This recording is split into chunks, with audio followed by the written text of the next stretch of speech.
fait le lien entre On a fait un faux lien, un lien d'opportunité avec un virus. Voilà, on a dit, tiens, ce serait pas mal un virus, parce que c'est pas très visible, c'est tout petit, personne n'ira y voir. Voilà. D'accord. Et ce virus, justement, parce qu'il y a une annonce de la découverte de ce VIH, il s'est fait par qui? Je crois que c'est le professeur Gallo aux États-Unis, en collaboration avec le professeur Luc Montagnier, donc français. C'est bien ça, parce qu'il y a bien... Voilà, alors, dans le labo de Luc Montagnier à l'Institut Pasteur, en 1983, on a, semble-t-il, découvert ce qui semblerait être un virus. Je n'irai pas plus loin. Et l'année suivante, en 1984, Robert Gallo, en utilisant un échantillon provenant de l'Institut Pasteur, a lui-même fait une prétendue découverte de virus. Mais ce n'est pas Gallo qui a annoncé ça comme étant la responsabilité du sida. L'annonce a été faite officiellement dans une conférence de presse par Margaret Eckler, secrétaire d'État à la santé, et non pas par les scientifiques eux-mêmes. C'est une déclaration officielle gouvernementale américaine qui a déclenché le phénomène en disant « Nous venons de découvrir le vecteur du sida ». C'est donc une volonté politique. Ça ne s'était jamais fait auparavant avec les autres virus? C'est quelque chose de... Non. Puisque tu évoques cette conférence de presse historique, il faut dire qu'elle avait annoncé que ce virus est probablement la cause du sida. Mais le lendemain, les médias du monde entier ont oublié un seul mot, le mot probablement. Et c'est passé de la probabilité à la certitude en 24 heures. Ce qui a changé beaucoup de choses, on peut le voir aujourd'hui. Et justement, alors, puisque ce virus n'a jamais pu être isolé, quelle est la valeur du test de dépistage du sida et à quoi correspond le fait d'être séropositif ou non? Mais ce que le public croit très souvent, c'est que ce test identifie la présence d'un virus, ce qui est absolument faux. Ce test identifie uniquement la présence d'anticorps qui sont censés s'opposer à la multiplication de ce virus. Et en aucune manière, la spécificité de ces anticorps n'a pu être démontrée. Tout au contraire, un auteur américain, Christine Johnson, a publié en 1998 un article clé dans l'histoire de cette controverse, publiant une liste d'environ 70 conditions médicales qui peuvent par elles-mêmes causer la dite séropositivité. Et dans cette longue liste, vous trouvez la tuberculose, la malaria, la lèpre, prendre une vaccination antigrippale, tenez-vous bien, la grossesse, les grossesses multiples en particulier. Et donc il y a une liste de 70, les transfusions sanguines. Alors, si vous mettez la malaria, la lèpre et la tuberculose dans les causes possibles de la séropositivité, vous imaginez que sur la scène africaine en particulier, on en trouve de très nombreux millions.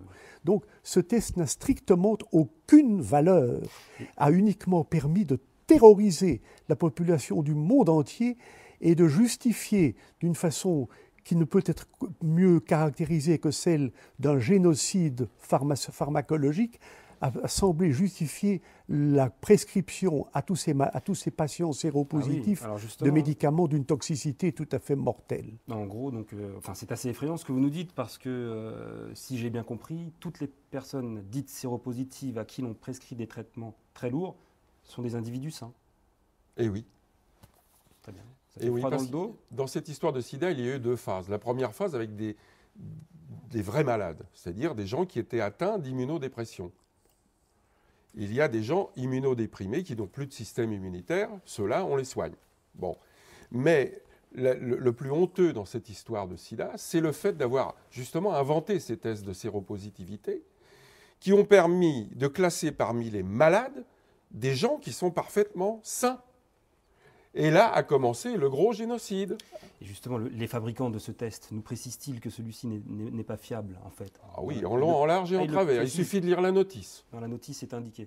Oui. J'ai cru comprendre qu'une même personne pouvait être séropositive à Paris et séronégative à Sydney en fonction des lieux. Tout à fait exact. Donc, ça aussi, c'est assez... Oui, en Afrique noire, il suffit de 2 bandes 2 protéines sur les 10 caractéristiques du prétendu virus, il suffit d'avoir 2 bandes positives pour être classé comme séropositif.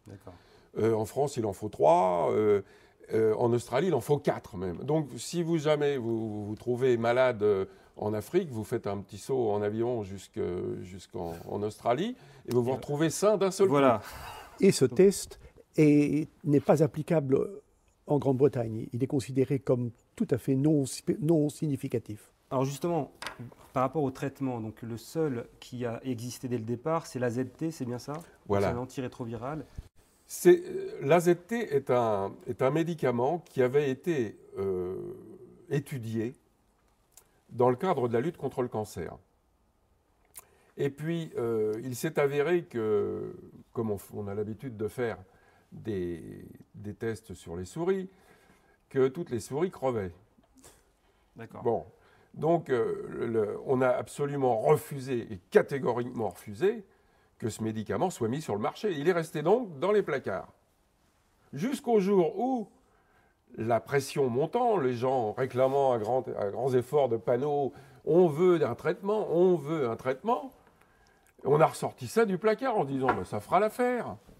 Et on a ressorti l'AZT. Alors comment ce poison a-t-il pu obtenir une autorisation de mise sur marché, justement? En quelques semaines. On n'a jamais eu une approbation de mise sur le marché d'un médicament aux États-Unis avec une précipitation pareille. C'est absolument scandaleux. Ça supporte bien tout ce que tu viens de raconter, mais le cas des hémophiles séropositifs est extrêmement caractéristique. Oui. La mortalité des hémophiles séropositifs a été étudiée dans le Royaume-Uni, en particulier entre 1980 et 1992. Dans toutes les années initiales, jusqu'en 86-87, ce taux de mortalité des hémophiles séropositifs était extrêmement stable.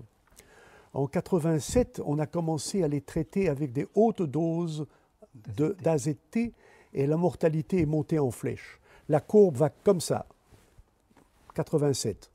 Il n'y a pas de preuve plus frappante de l'extrême toxicité de ce médicament et du fait que les hémophiles ne mourraient jamais du VIH, mais sont très souvent morts de l'intoxication par cette drogue extrêmement dangereuse. Alors justement, au sujet de ces traitements, j'aimerais que l'on regarde ensemble cette vidéo de l'interview du prix Nobel co-découvreur du VIH, M. Luc Montagnier.